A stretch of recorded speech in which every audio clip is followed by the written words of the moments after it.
One of the best things about chameleons as well is the funnest part about them is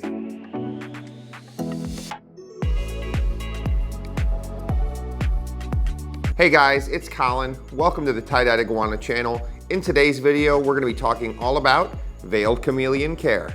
So, veiled chameleons, let's talk about them for a little bit. So, native range. So these guys are found in the Arabian Peninsula. So they're found in Yemen and Saudi Arabia. So in the very far upper corner of the African continent, they're kind of on the border of the Middle East. These guys are found. In captivity, generally males will run anywhere from about 15 to 17 inches in total length. Females, they're gonna be a little smaller. Females usually get about 13 inches in size. These guys are a medium-sized chameleon, gonna be a little bit bigger chameleon-wise, but not quite as big as like a Parsons chameleon or something like that. But these guys are quite prominent in size. As far as overall characteristics, these guys in particular have a very prominent what's called casque, and that's this crest on the top of the head. Very easy to distinguish an adult male veiled chameleon because they have that very prominent casque on the top of the head. One of the most easy reptiles to recognize. And even if you look at the skeletal structure of one too, you can even see that bone plate that runs that entire length of that casque. As far as average captive lifespan for these guys, they are a little bit shorter lived. They do have an average range anywhere from 6 to 8 years. But having said that, I also have had customers that have had them live up to 10 years. So with proper care, very important for these guys, you can have a very long lifespan. All right, so let's talk about enclosures. So with all chameleons, 2 factors are extremely important. So the first is they need very high ventilation. Then the second thing is they also need good humidity. So how do we make a good compromise between the two? Well, for all chameleons in general, we definitely recommend for beginners or anyone that's never kept a chameleon before, they need to be kept in a screen cage. So these come in varying sizes. For a small veiled chameleon like this, you could start out in a 16 by 16 by 30 inch enclosure. But for a larger adult, you're gonna need at least something that's 36 by 18 by 18 inches. Or if you wanna go on the taller route, there's a 2 foot by 2 foot by 4 foot screen enclosure. That would be an excellent option. But remember, chameleons, they're generally very territorial, so you don't wanna use glass enclosures. Glass enclosures lead to dead chameleons. So if they see their reflection or anything like that, they're highly territorial, they can attack it.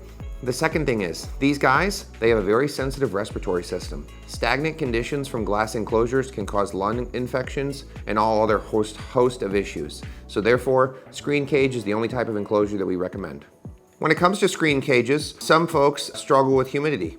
So one suggestion with the screen cage, a little bit of a pro tip, if you take 3 sides and enclose it with black vinyl or black plastic, that can generally help to retain some extra humidity while still allowing that cross ventilation. So you want to remember, you need to at least keep the front side screen open and the top screen open. Reason for that, you want that heat to be able to exhaust up as it rises through the enclosure. All right, so next let's talk about lighting for our enclosure.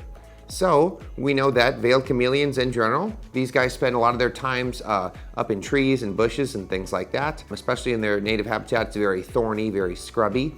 So we generally like to provide a taller enclosure, of course. And being that these guys are arboreal, the best type of lighting setup generally consists of a 2-bulb solution. So we generally recommend using a T5 high output bulb, and the intensity will depend on the enclosure size and how far the basking site sits. But generally, a 5.0 T5 high output will be plenty sufficient for your enclosure. And then we also recommend using a flood style bulb for the basking surface. The reason being, the flood bulb is better at heating the air than a tight beam basking bulb, which is gonna put the heat more in the ground in the enclosure.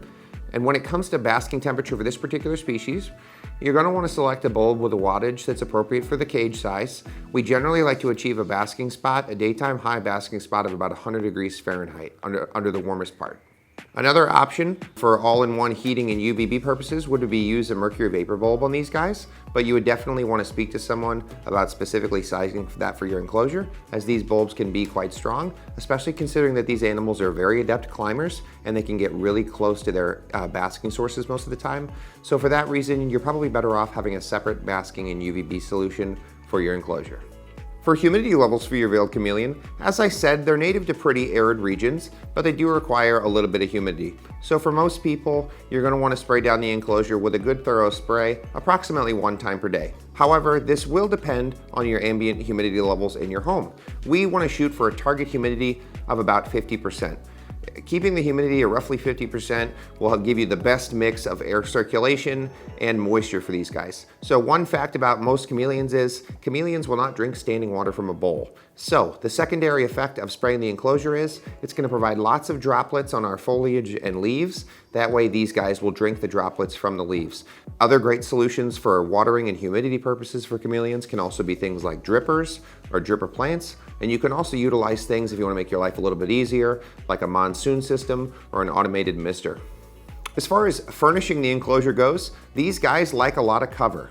In general, most chameleons do not like to feel open, vulnerable, or exposed. So you want to provide plenty of plants, plenty of places to hide, and we know that they're super duper adept climbers. These guys love lots of branches, sticks, and different vines throughout the enclosure. They need plenty of space to climb and to get around multiple zones in the enclosure. Especially if the chameleon is getting a little warm and it feels it needs to get cooler, it needs to have access to some lower branches as well so it can cool down as necessary. As far as substrate is concerned for these guys, generally they don't spend much time in the bottom of the enclosure, so we usually recommend a bark and soil mixture. The benefit of this is twofold. So, number one, if you have an excessive overspray as far as your watering or your spraying, that substrate is generally going to be pretty good at absorbing that. And the second thing is too, it will hold some humidity throughout the day. If you want to get more advanced, you can also have a very thick substrate layer with live plants, depending on your enclosure, but that might require some modification. Or a lot of people like to use plants in a clay pot. That can be a great solution as well. While we're on the topic of substrate, one very important thing as well is, if your veiled chameleon is female, you definitely want to make sure you have a deep layer of substrate or a plastic shoebox tote filled with a tropical soil mix in the bottom, because the female needs access to a lay box, even if she's not present with a male. These guys, and most chameleons in general, are notorious for being egg-bound, especially if they feel like they're not in a secure enough place to lay their eggs. So you want to provide that box, especially if your female's getting big, she's walking around looking like she's scratching around the cage. You want to have that box to prevent her from being egg-bound.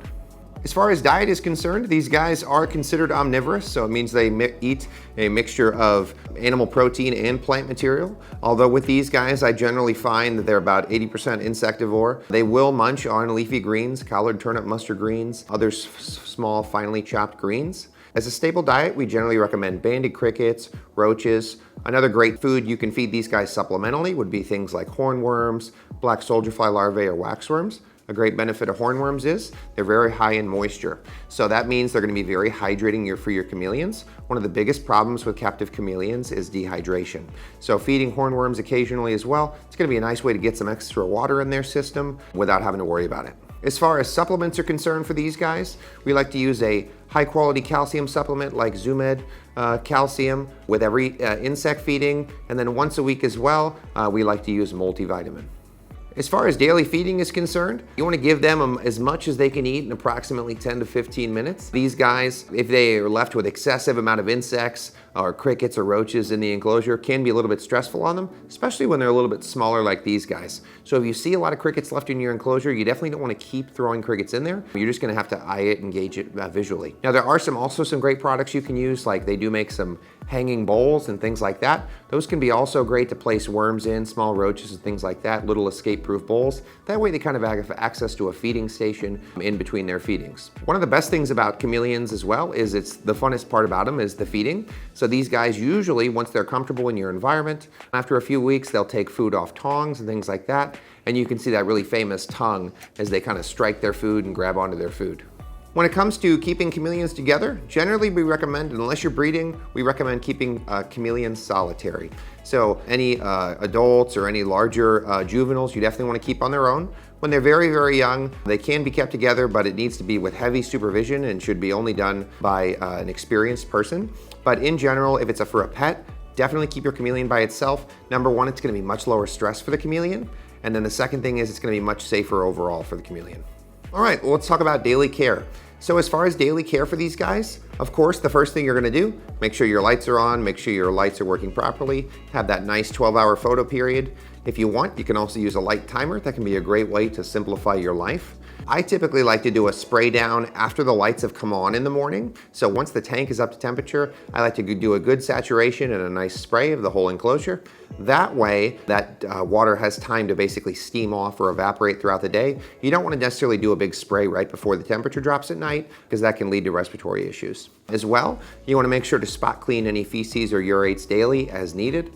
In the greens bowl, you replace those greens as needed, usually every 1 to 2 days if they get dried out or crispy. Like I said again, they're not a huge greens eater, but we do like to provide it as an option for them, extra fiber in the diet.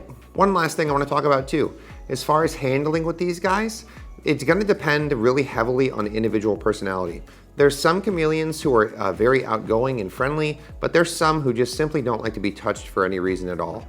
So in general, if you're looking for a handling pet, a chameleon may not be the best option. Now, having said that, they can be worked with and kind of target conditioned and trained to walk onto your hand. But in general, a chameleon's not going to be a pet that's going to sit there and watch TV with you. It's more of a pet to take care of and admire from a distance and kind of just make sure they're happy and enjoy their beautiful natural coloration.